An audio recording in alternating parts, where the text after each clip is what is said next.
This is the Sports Hounds Real Sports Bark Podcast, bringing you current events, news, NFL, NBA, MLB, soccer, UFC, boxing, and more. Make sure to hit us up on the website, thesportshound.com.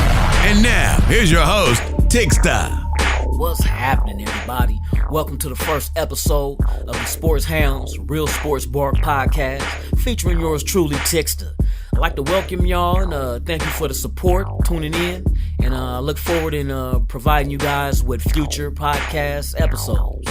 So let's go ahead and get into it. We have a full slate of sporting events coming out tomorrow, Saturday, the 20th. Starting off with boxing, we have the IBF welterweight title holder, Errol the Truth Spence Jr. This cat right here, I've been watching him for a minute. And I like this dude. This dude is patient, he's humble, and he's hungry.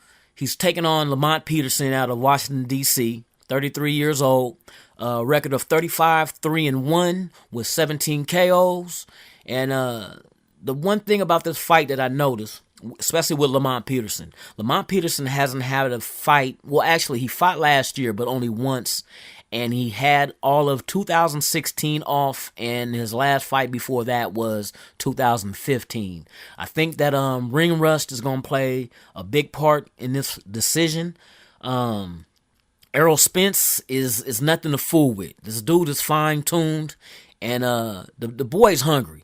The boy's hungry. He's not going to look past Lamont Peterson, but there's other fish to fry after him. You know, you got Keith Thurman out there. You got Sean Porter. You got some good cats out there that I know he's setting his eyes on to try to unify these belts. So but Errol Spence is one of those dudes that's the real deal. I expect this fight to probably go about 7 or 8 rounds until Spence go ahead and put that ooh-wop dang-dang on him, you know what I mean? So yeah, that's what I'm seeing gonna happen and unfold in this fight. But right now, let's go ahead and check out the presser that they had leading up to this fight for tomorrow night, and let's see how each other is approaching it and what they see from their opponent. I've been fighting 13 years as a professional now, so to me, all fights are the same. I'm just happy to be getting the opportunity to fight for another world title, and I'm just going there and try to take care of business. Not too many guys are lining up, though, to fight Errol Spence. Of course. A number of big names who said no. But you gave up your title for this fight. Why? Because I feel like it's, as a top fighter, top 10 fighter, you're obligated to take what comes on the table. And regardless of, who it is, like Earl's cool. Dirk is cool. Like, we can box in a boxing ring. We don't have to be, I don't have to be mad at him, or he don't have to be mad at me, or we have to feel some type of way. It's boxing. It's a sport. And we competitors, and we're going to go in there and compete. Like, if it's left to me, we'll be friends before, and we'll be friends after. But when we're in the ring, we're going to take care of business like we always do. Errol, you're coming off a dramatic victory to win the title. Will we see that sharp Errol Spence that we've seen here in the past? One who's certainly not content just being a champion? Or will we see a guy who may be looking down the road because everyone's talking about Errol Spence and Keith Thurman? You're going to see the same Errol Spence. I can't look down the road because I know how dangerous Lamont Peterson is. He's somebody I've been watching since the amateurs. He's somebody I used to study when I was an amateur. I've been in training camps with him. I know what Lamont can do. I seen him fight. So, I seen too many fighters look down the road, and then the guy that right in front of them ended up beating them, and then they can't get those big fights because they lost. So I'm going to focus on what's in front of me, and that's Lamont Peterson. That's a big task at hand, so I have to be 100% focused and hungry and dedicated for this training camp and for this fight. You will see a hungry Errol Spence Jr. Yeah, see, it's going to be a good one. It's going to be a good one. Neither one of them is going to back down, but I think somebody's going to catch a hard body shot, and then that chin is going to be wide open when them arms drop. So I think Spence is going to win it by, if not knockout, the ref might step in and stop it just because of the kind of heart Lamont Peterson has. He's not going to be a quitter. But safety precautions, I think he's going to step in and end it 7 or 8 rounds. You want sports? We got it right here. This is the Sports Hounds Real Sports Bark Podcast. Let's go ahead and get into the presser and hear what the fighters have to say. Stipe, obviously as champion, you don't get to pick your opponents. They come to you. But how soon did you start following Francis's career? And did you see him, a few fights out as a viable challenger for you? Oh, definitely. Francis is an amazing fighter. Him starting in so fast, and he's got great power. He's very athletic. He's a big heavyweight. He's definitely showing it, and that's why he's here. Of course, a lot's being made of his knockout of Alistair Overeem. It's being played nonstop, and people are hyped about it. But what was your instant reaction in seeing that knockout? Good for him. He got the win. It was an easy night. Those are the best nights where the fight's done early, and you go home unscathed. Not one hint of intimidation or anything like that? No, that's what I signed up for. I don't want to be intimidated with another man. I mean, there's a reason why don't lie, Stipe. Don't lie. And Francis, for you, please, in your preparation for this fight, do you think that Stipe is going to be willing to stand and trade with you and to, maybe trade hands with you, or do you feel like he's going to go to wrestling right away? I think he'll try to survive. First of all, this is the first way for a game plan, survive. And then whatever I'm going to try, I'm going to catch it. Yes, and then I'm going to connect it. And you know what happened when I connect. Thank you, Francis. For Volkan, if I could, please. Volkan, it's been an incredibly quick rise for you to the top. In getting the shot, is there any part of you that thinks, a little more seasoning, a little bit more experience would be better for you to get in this position, or did you have no hesitation in taking the shot? No, I wanted to come there fighting for the belt as fast as I can because I know I'm capable of anything, and I'm there to win. And I knew coming in the UFC, I wanted to fight the top right away. And it's the house for the top guys in the world. I fought my first fight against the number 6 in the world in 2 weeks' notice, and I just kept on going. I fought two months later, and 6 weeks after that, I was fighting for the 3rd time. So always against a ranked opponent, so I'm ready for the champion now. And I think, unfortunately, it's such a big moment in your career, and you are dealing with things outside of the cage as well. I mean, how much of a distraction is that right now to have to deal with these things, these legal issues, outside of getting ready for a championship fight? It doesn't give me any distraction because I personally don't deal with it. I have a team around me that's really taking care of that, and my job is to train and to fight, and that's it. Thanks, Volkan. And just last thing for me, for DC, please. I just wanted to ask you, obviously you wanted this fight with Volkan. You said, put it to a poll to the fans. You wanted it. And then these legal issues popped up.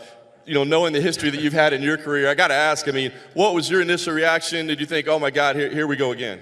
No, man, I look at these guys and they have these issues, and I've adopted this thought that it's just on to the next guy. If Volkan shows up, he shows up. If it's not him, it's going to be someone else. I can't worry myself with trying to make sure that these dudes stay out of trouble. So I just stay steady. I always come to the fight, and if Volkan shows up, then he shows up. And I'll be there, don't worry. And I'll ask you, too, about, such a quick rise on Volkan's part. Did you see him coming up through the ranks, earlier this year? Did you see this guy as a potential contender? I once said that if I'm hanging around and fighting guys like Volkan Ozdemir, I've done something terribly wrong with my money and my time. And I just never expected him to do what he did so fast. He's put himself in this position because he's been impressive. But I always say, man, there's levels. There's levels to this game, and he's going to realize a different level whenever we fight January 20th. Yeah, as you can see, those fighters are ready for each other, and I can't wait for this to go down. Right now, we have Big J on the phone calling in to give us his insights on the UFC 220 bouts and the main event and the cold main event. All right, what's up, Jay? What's going on? Oh, man, just sitting back chilling, watching Hulu. That's right. So, give us your opinion on what you think is going to happen tomorrow night with this UFC 220. 220. Heavyweight, light heavyweight championship. Should go down real good. I like Francis Ngannou. The boy is big. He got a body, but he slings haymakers, and I believe he's going to get ground out tomorrow night. Oh, he yeah? might even tap. Ooh. He might tap. Ooh. Yeah, I think if he catch him with one, though, it could change the fight, but the whole thing is he has to catch him with one. Yeah, Ngannou was coming in at 263. The other cat is coming in at 246. That's a big weight difference. Yeah. Can't wait to see what happens with that one, man. So what you think is gonna happen with that matchup there? The champ is gonna stay the champ. It's gonna be a good fight because I say if old Francis Ngannou make it past the second round, he's just gonna be winded, standing there getting beat up. He got too much muscle on him. Yeah, I see that shit. Cause them two dudes, man, that's some big bodies up in there. And if they take him to the further, later rounds, I don't think he has that experience to go that deep. No, he's too big to go that deep. The muscles gonna have him sucking for oxygen. Yeah, and then the other cat at 246, he still looks lean. Okay, Miocic. That's the heavyweight. Yeah, the champion. Yeah. Yeah. So I look for him to hold his belt. Okay. He's gonna be the baddest man in the heavyweight division for a minute. So you think it's gonna go all rounds, or is it gonna be stopped? What you think is gonna happen? I think it's gonna be stopped, probably in the fourth round. Okay. We're gonna keep our eyes open on that. Unless Ngannou throw a haymaker and knock him out. Yeah, because that's what happened the last fight. Nobody expected that one. Yeah. So it's exciting, but not as exciting as the light heavyweight fight. Now talk about that one. Who we got in the light heavyweight, the co-main event? Oh, Volkan and Cormier. That's gonna be a good fight. Okay, and what you see happening in that? I can't call that one. All I know is they're gonna fight. Shit, I think Cormier gonna try to like grind them out and wear them down. He is, but that's a fight. The other dude like to fight like that too. So it's a fight. It's gonna be a lot of kicking and throwing. Yeah, I'm gonna look for that one too, man. Cause I'm gonna see Cormier. I seen the little press conference he had and talked about that the only one that can really go with him going deep into the rounds like that was Bones Jones. He said that's the only man he knows that can do that. Well, we gonna see. But I say fuck Cormier. I don't really like him. Yeah. But I give him his props because he's somewhat the champ. I'm not gonna say he's the full champ because he got beat up and the belt got gave back to him. Yeah. But he's a fighter. I know that. He squads. Yeah, that's right.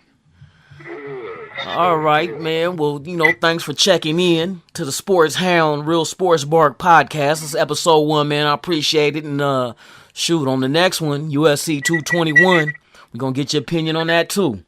Oh yeah, UFC 221. Who I got Khabib. That Russian boy squabbles. Oh yeah? Yeah. Khabib is I'm gonna say one of the baddest men in the MMA. Yeah, we're gonna have to check that one. Yeah, when that time come around, man, we definitely gonna hit you up and get your opinion on that. All right, man, I holler. Much love. All right, right on, man. Yeah. All right. This is the Sports Hounds Real Sports Bark Podcast with your host, Tigsta. Also this weekend, we have on Sunday the NFL, AFC, and NFC championship games. NFC championship, we have the Minnesota Vikings traveling to Philadelphia to face the Philadelphia Eagles. These are two good teams, solid teams. The only question you would say would be Philadelphia's quarterback position with Foles back there. But Foles, he played consistent last week. He did good. You don't want him to force the ball. You want him to stay within the offense and flow of the game. But Minnesota has a defense to make you forget all that. On everything. They gonna press this dude. They're gonna try to force him into a situation where he's gonna make the wrong decision. They're gonna look for the interception, turnovers. That should play a big part. That's what they're gonna push is turnovers, and I say that for both teams. Keenan is good for Minnesota, but they're gonna really, force the issue with their defense on that side of the ball. The run game is decent. Not the greatest, but it's decent. They got a nice little stable of runners there. Philadelphia is also in the same boat with that also as far as the run game goes. So out of those two, I feel like Minnesota might have the edge because of defense. I think the defense is gonna force Foles into some unwanted situations where I think he's gonna try to force himself to make a play rather than either get rid of the ball and just live for another down. But we'll see. If Minnesota can put them in those third and longs, it's gonna be kind of difficult with that defense that they have. So I look forward to seeing this unfold and exactly what's going to happen between these two NFC teams. Second game we're going to have is Mr. Brady. For one man to play the quarterback position and possibility of playing in 8 Super Bowls. That's right, you heard me. Tom Brady is looking at the possibility of playing in 8 Super Bowls.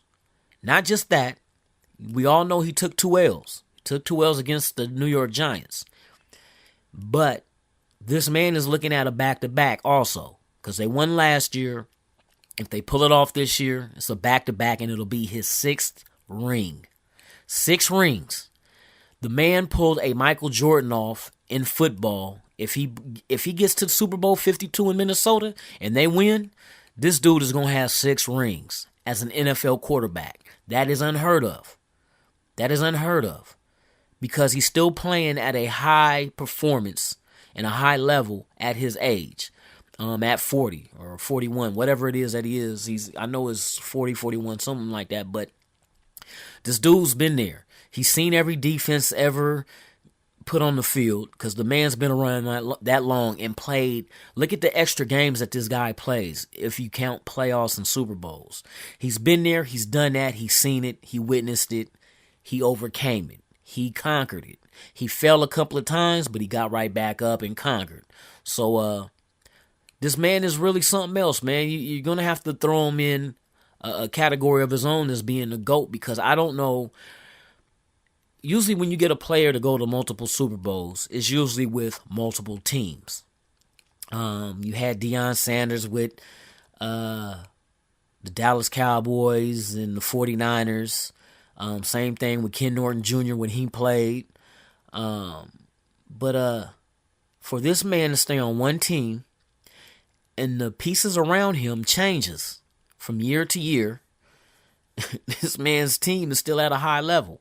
I mean, I call them the San Antonio Spurs of football. I mean, you keep the same coach and you keep the same centerpiece, and you still get the same results no matter what you put around them. You know, it's just that their education, their intelligence of the game is on a level that a lot of teams wish or are striving to get to, so they can go ahead and get that championship run also. But this guy he had multiple championship runs, and this is just another one to add. You know, the man is pulling off a feat that is hard to do, especially in football, where football is not like any other sport. Football is one of those sports where it's like a do or die type situation in postseason. Either you lose and go home, or you win and continue on forward. It's not like basketball where you have best of sevens, hockey best of sevens, baseball best of sevens. You get other opportunities in those sports in postseason to go ahead and do something. The only other thing that's not on a major level or a major sports level, that is college basketball, March Madness, when the tournament starts. That's one and done also. You can't lose and continue on and be like, oh, we're going to do a round robin. It doesn't go like that. I mean, that's why I guess March Madness is so intense. Every game, every minute, every shot counts. You know, football is that. Every pass, every first down, every score is very important. Very important, because one loss in the playoffs and you're done. That's it. You don't get a second opportunity. You have to pack it in, clear out your locker, and wait for next season. You know, so my hat's off to Tom Brady. You know, regardless of the Tuck rule and Inflate Gate and Spy Gate and any other gate. You know what I mean? But the man, he pulled it off, you know, so we'll see if he can go ahead and get to that 8th Super Bowl and get that 6th ring. He has Jacksonville Jaguars in front of him. The thing about Jacksonville, they do have a very good defense. If I'm not mistaken, they're ranked second in the NFL this year.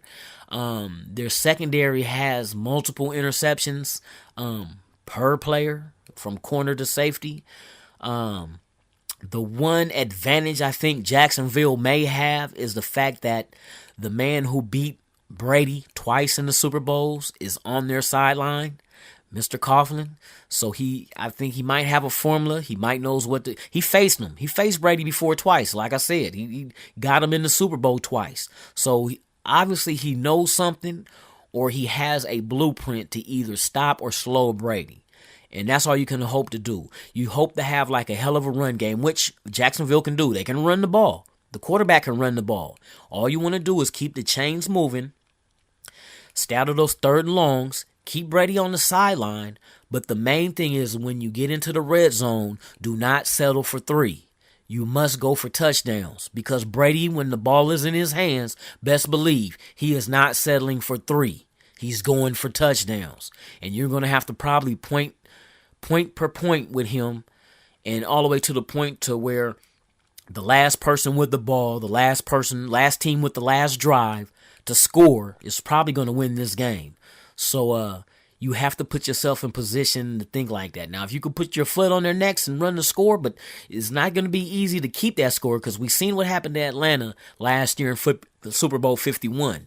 They had that big lead at halftime, and very good at adjustments is Brady and the Patriots. They're real good. When they see something that's not working for them and another team is getting advantage, they know exactly what to do to stop it, to flip the coin. You know what I mean? To go from tails to heads.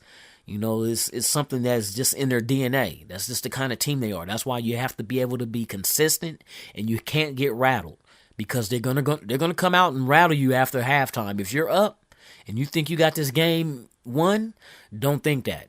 He's going to get you. He's going to come bite you in that ass, and you're going to learn your lesson. You know what I mean? So I look forward to seeing that game. Like I said, I give the edge to New England, but I want to see what Coughlin does. I want to see what the defense does for Jacksonville, because they do have what it takes to beat New England. They have a run game, and they got a hell of a defense. So if they can put that together and have this got to be one of their best games ever. It has to, because I'm talking about mentally. They have to play a clean game. Not that many penalties. Get rid of the penalties. Run the ball efficiently. Move the chains. Stay out of the third and longs. Let your defense go ahead and keep Brady from those easy. Keep everything in front of him, because he's known for those short passes. But he relies on the receivers, on the running backs, to go ahead and make the big play after the short catch. That's the key. That's what he's focused on. He's going to let the players make the play.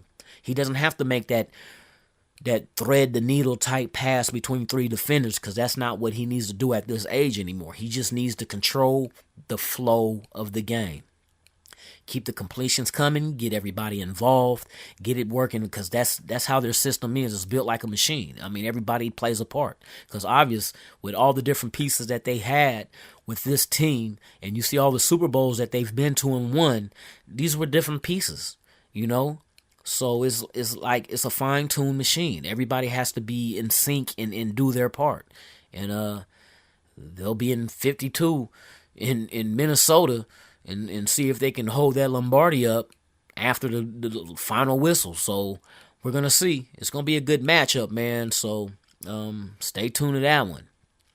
Well, that's about it for this weekend. Of course, we have NBA hoops. You have good matchups. I can't wait to see the Warriors in the Houston game. I don't think they have like a real like for each other, but it could get kind of testy. We'll see, because we've seen what happened between the Clippers and Houston. But Houston knows that the Warriors are in their way in the West to get to the title.